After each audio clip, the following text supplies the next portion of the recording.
자, 이제 강의 시작하겠습니다.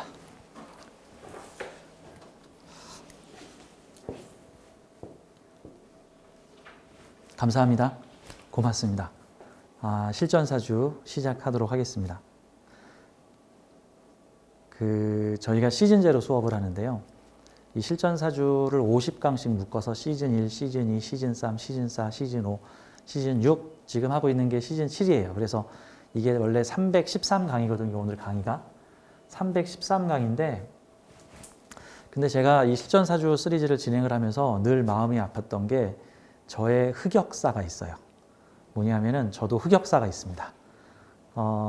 제가 2017년에 서구당에서 처음 명리 강의를 시작을 했는데 2017년 정유년, 그러니까 지금부터 한 횟수로는 5년, 만으로는 4년 반 정도 되는데 그때 2017년에 강의했던 내용들이 지금 다시 보면 이렇게 막 쥐구멍에 들어가고 싶네요. 쥐구멍에. 그래서 물론 그 당시에는 참 그 시대 기준으로 봐서는 그 시대 기준으로는 대단하다라는 생각이 드는데, 요즘 기준으로 다시 옛날 강의를 보면, 제가 예전에는 빔 프로젝트로 강의를 했었어요. 이게 빔 프로젝트로.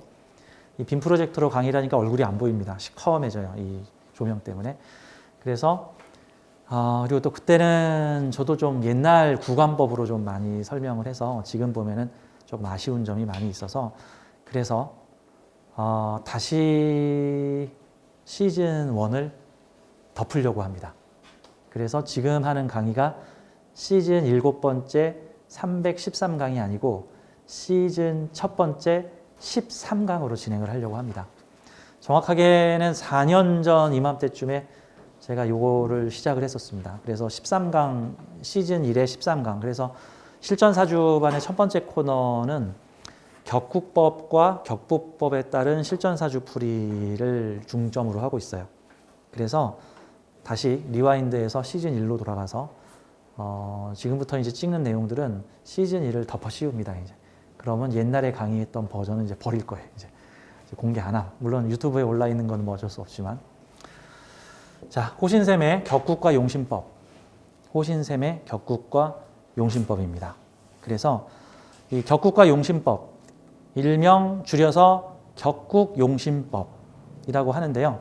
명리 공부하시다 보면 여러분들이 용신하는 얘기를 많이 들어봤을 텐데, 용신론에 대해서 광범위하게 얘기를 하자면 좀 내용이 길어져서 저는 오늘은 격국용신에 대해서만 얘기를 하겠습니다.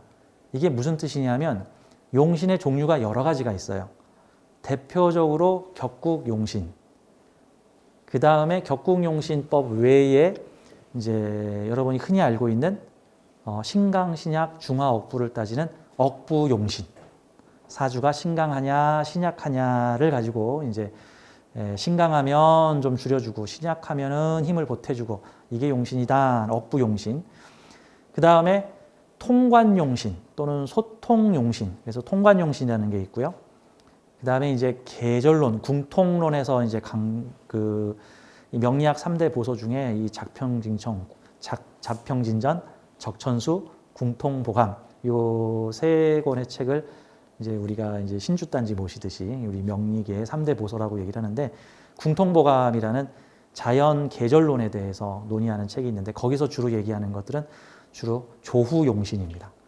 그러니까 뭐 크게 나눠서 격국용신, 억부용신, 통관용신, 그 다음에 조후용신, 이 네 가지가 큰 계열이라고 보면 돼요. 기타 등등 내 맘대로 용신도 있습니다.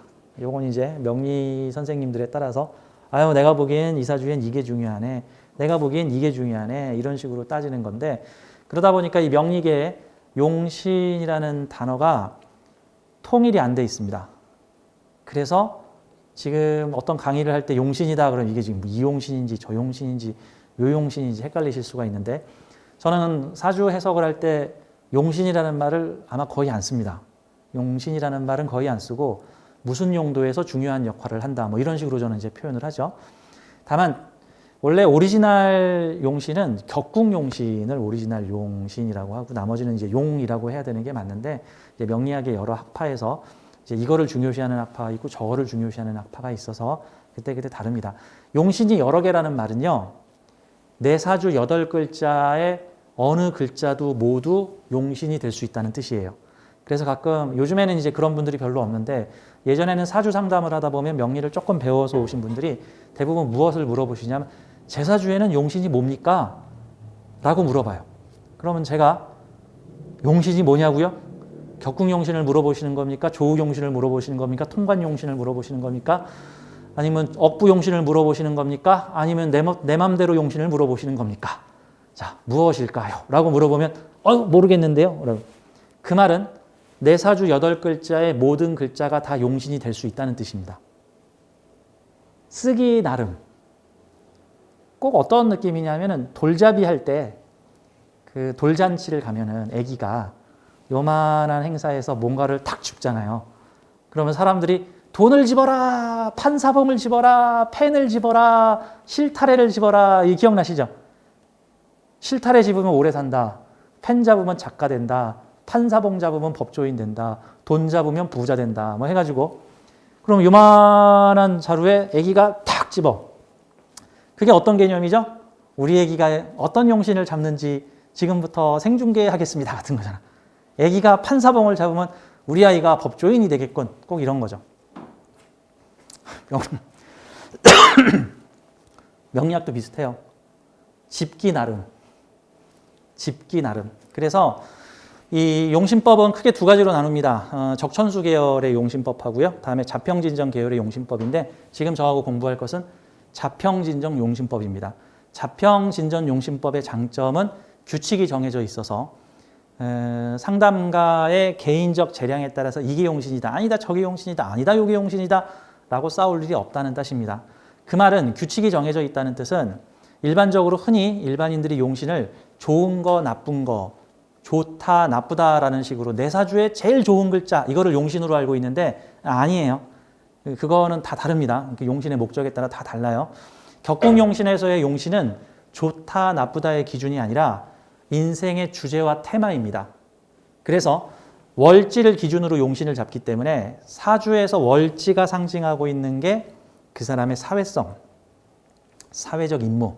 그래서 제가 우스갯소리로 월지 용신을 잡는다는 뜻은 너 지구별에 여행 왔으면 지구별에 도움되는 일 좀 해. 너 지구별에서 이러이런 일 좀 하거라 하는 사회적 숙명, 사회적 미션, 사회적 목적, 사회적 테마라고 제가 분류를 합니다. 그래서 격국용신은 그 사주의 사회적 테마를 나타내는 것이지 이게 좋다, 나쁘다가 아닙니다.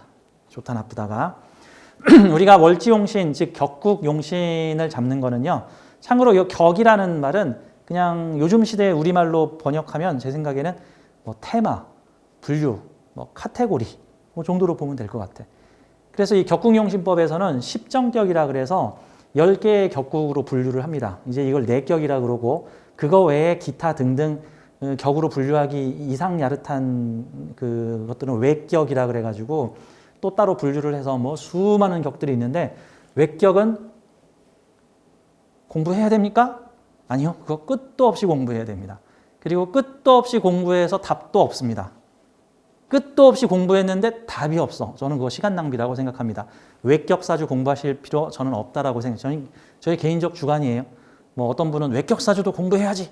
평생 공부해야지. 뭐 하실 수도 있겠지만 왜 그러냐면 요즘에는 사주를 창의적으로 활용하는 시대를 만났기 때문에 어떤 형식에 따라서 사주를 활용하는 시대가 아니라 각자 주어진 사주를 각자 개인의 영혼들이 자유롭게 창의적으로 활용하는 시대를 만났어. 그래서 옛날에는 뭐 이러이러한 재료를 가지고 음식을 만드시오. 그럼 이러이러한 재료가 있으니 당연히 이런 음식을 만들어야 함이 마땅하다 그랬지만 요즘 시대는 요즘에 무슨 고인물처럼 꼭 계란하고 뭐가 있으면 오므라이스를 만들어야 됩니까? 나는 오므라이스가 아니라 해물 파르페를 만들겠습니다. 라는 식으로 요즘에 사주를 되게 창의적으로 이용을 하기 때문에 옛날 방식의 사주 해석법으로 요즘 현대의 사주를 해석해 나가는 거는 계속 1, 20년에서 2, 30년이 뒤진 해석들이 나올 수 있다. 이 외격사주보다는 아니 외격사주 지우세요. 지금 단계에서는 지우세요. 그거는 내격사주는 사주를 10개의 카테고리로 분류합니다. 그래서 뭐 식신격, 정관격, 정제격, 정인격, 평관격 이런 식으로 10개의 십성으로 격을 분류를 해서 십정격 분류 체계라고 합니다. 내격 분류 체계. 저하고 같이 배우는 거는 이 사주를 이게 100만 가지 조합 정도가 나와요. 한 50 몇만 가지 조합이 나오는데 이거를 갖다가 10개의 카테고리로 분류를 해서 그 월지를 기준으로 사주의 승패를 나누는 법에 대해서 저와 같이 공부를 해보겠습니다. 격국법은 저는 이렇게 좀 말씀을 드릴게요. 제가 이제 대학을 음악을 전공을 했는데 저는 작곡을 전공을 했어요. 작곡과를 들어가면은 작곡과에서 죽어라고 배우는 게 화성법이라는 겁니다. 화성법이라는 게 음계의 이론 체계 같은 건데 뭐 이거 방정식 같은 걸 풀어요. 음계를 가지고 멜로디 하나만 주면 거기에다가 모든 그 화음이 맞는 음계를 두루루루 만들어내는 체계입니다. 그냥 하나만 띄우면 10개를 거기다 살을 채우는 건데 이 화성법이라는 음계 체계를 배우는데 1, 2학년 대학에 가서 1, 2학년 때는 아주 엄격한 규칙에 따라서 음악을 만들어냅니다. 그 화성법에서 절대 하지 말라는 건 하면 안 돼. 그래서 일명 금칙이라는 게 워낙 많아서 금칙에서 어긋나면 맞고 틀리고가 있습니다. 그런데 대학 3학년 정도가 되면 이제 슬슬 과제가 어떻게 나오냐면은 금칙을 지키지 말고 만들어 보아라. 그 다음 4학년이 되면은요 어떻게 과제가 나오냐면은요 모든 화성법의 규칙을 초월하여 음악을 만들어라예요. 그 다음부터는 우리가 알고 있는 재즈라는 음악이 대표적으로 화성법을 개무시한 음악입니다. 그래서 실제 화성법의 그 오묘하고 이 희한한 느낌의 선율은 다 불협화음에서 나온 겁니다. 그러면 화성법을 100% 지킨 음악이 뭐냐 하면은 찬송가입니다. 찬송가, 동요. 여기에 나오는 화성법은 불협화음을 용납하지 않는 100% 조화를 맞춘 화음입니다. 그런데 재미가 없어. 재미가 없어. 근데 뭐라고 할까? 재즈는 그 불협화음이 맛입니다. 현대음악, 팝음악들은 대부분 불협화음을 쓰죠.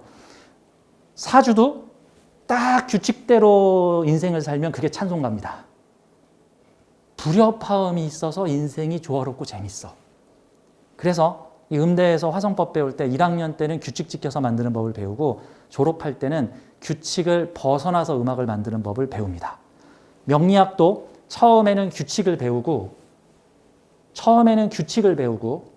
일정 수준 올라가게 되면 그 다음부터는 규칙을 초월하고 규칙을 벗어나서 해석을 하고 풀이를 해나가게 됩니다. 하지만 지금 우리의 단계는 규칙을 배워야 되는 단계예요. 근데 그 명리학에서 제일 중요한 규칙 중에 하나가 꼭 배우시오라는 게 격국법입니다. 그래서 격국법을 저하고 함께 배우는데 제가 이렇게 딱딱한 사람이 아니니까 좀 자연스럽게 현대적 해석으로 제가 좀 풀어드리도록 하겠습니다. 자, 우선 사주에서 월지는 내가 살아가는 사회를 나타내고요. 일지는 나의 개인적 환경을 나타냅니다. 그래서 사주 8글자 중에 월주, 월간, 월지는 내가 살아가는 사회를 상징하고 있고 일간, 일주는 나를 상징하고 있습니다. 그래서 이러한 월주 속에 살고 있는 이러한 일주라는 의미입니다.